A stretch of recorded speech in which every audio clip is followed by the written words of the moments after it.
Hey guys, welcome back to another SUP review. We are on the cusp of the 2018 stuff about to come out, but we haven't got our hands on it yet. So we're going to get on with a review of the 2017 Nash Nalu 10.6 in the GS construction. Nash Nalu 10.6 is designed for all-round cruising and a bit of family fun, but really having a good surf pedigree behind it to get you into those first waves. The specifications then, it's 10'6" long, it's 30 inches wide, so it's not massively wide, 4 inches thick, it's 160 litres in volume, it weighs just over 10 kilograms, which is pretty light, has a 2+1 fin setup, and it retails at £1,229. The materials of this board is what you call a classic epoxy construction, EPS foam core, epoxy glass wrap with an outer hard gel coat chip resistant layer on the outer skin.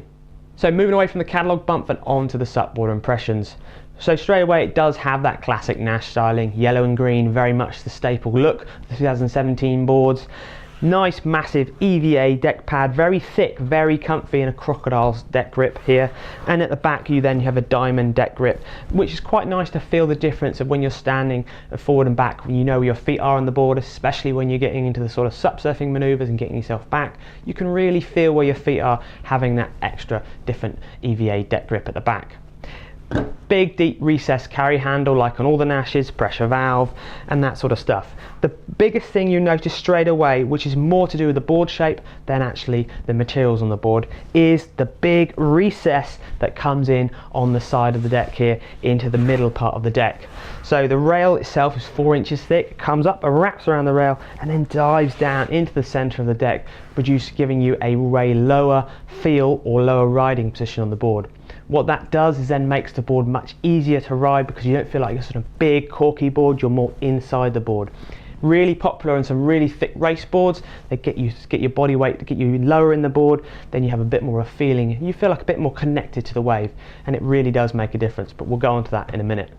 So having a look at the shape then and the general outline shape of this board does scream classic SUP. 10.6 long, 30 wide, relatively parallel on the rails, nice a bit of volume, rounded nose to make it easy to paddle in and general stability on flat water and on a wave. Coming back towards the tail, they're nicely pulled into a small pintail at the back there. Really aids for that flat water paddling, glide, straight line performance, and then when you're on a wave still having enough maneuverability to use the board to its full potential in that sort of longboard style riding. So looking at the rail shape, hasn't got anything super special going on with the rail shape, just a nice rounded rail that you find on most sort of standard sort of nice surf SUPs, slightly pulled in towards the tail, and then the sharp edge starts to slightly increase at the last 1.5 feet of the board, which is there to help the bite and grip on the wave, especially if you get yourself back further on the board.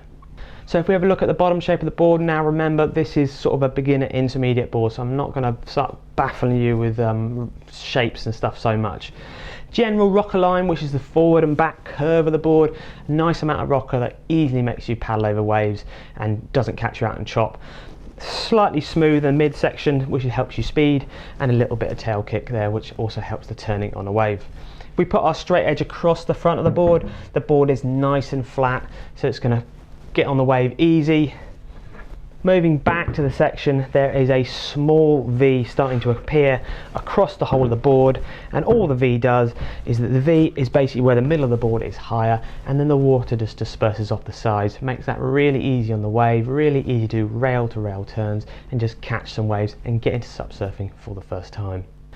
The fin setup is a 2+1 fin setup. What that is a single US box fin with 2 FCS side fins.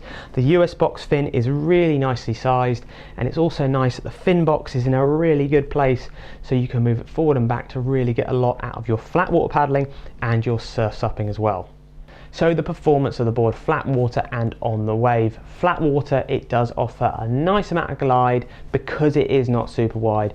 30 wide is a nice width to give you enough stability, but it's not going to slow you down, so it really does paddle easily on the sort of general cruising and general paddling.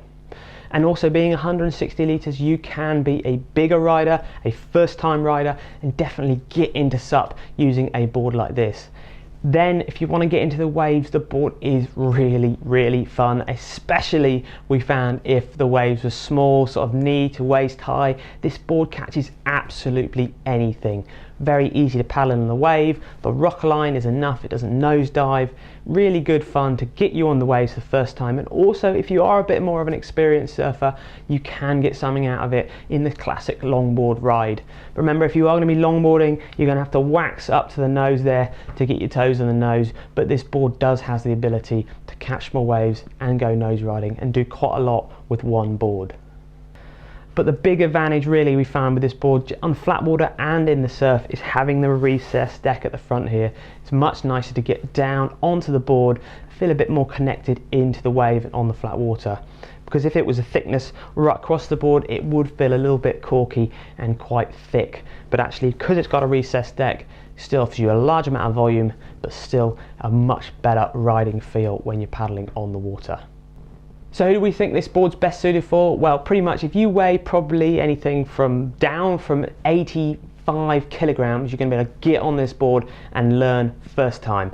Get on the board and go paddling, go surfing, just have fun. If you weigh a little bit more, maybe up to the 95 kilograms, you're going to be able to get even more out of it if you've got a little bit more SUP experience. Maybe you want to jump down to a smaller board, you start off on 11.5, this will be a really good board to look at if you want to get yourself some better waves, moving faster on the wave and getting into a bit more turns. So heavier riders, a bit more experience, look at this as a nice surf SUP. Beginner surfers, beginner flat water paddlers, a really nice all-round board that's going to get you doing a lot of different things.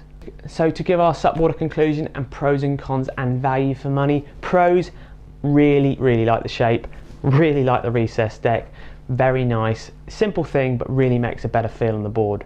Cons, maybe it's a good price point at 1,229 and it does sit in the market right. It'd be nice if Nash made this a cheaper version, because I think even more people would be drawn away from those sort of cheap rock bottom eBay boards you see and get themselves a quality product. But I understand at £1,200 plus it's a little bit pricey if you are looking at maybe getting a cheaper end SUP. Well, if you're looking for a good quality SUP to get into paddleboarding, the Nash Nalu 10.6 has got to be on your list. From that point of view, it's definitely a 4.5 star board, fantastically finished product that has well designed features on it. Hope you found this board review interesting and informative. Remember, if you want to check out more information about what boards we compare this to, check out SUPboarder Pro. But until next time, we'll see you on SUPboarder or on YouTube.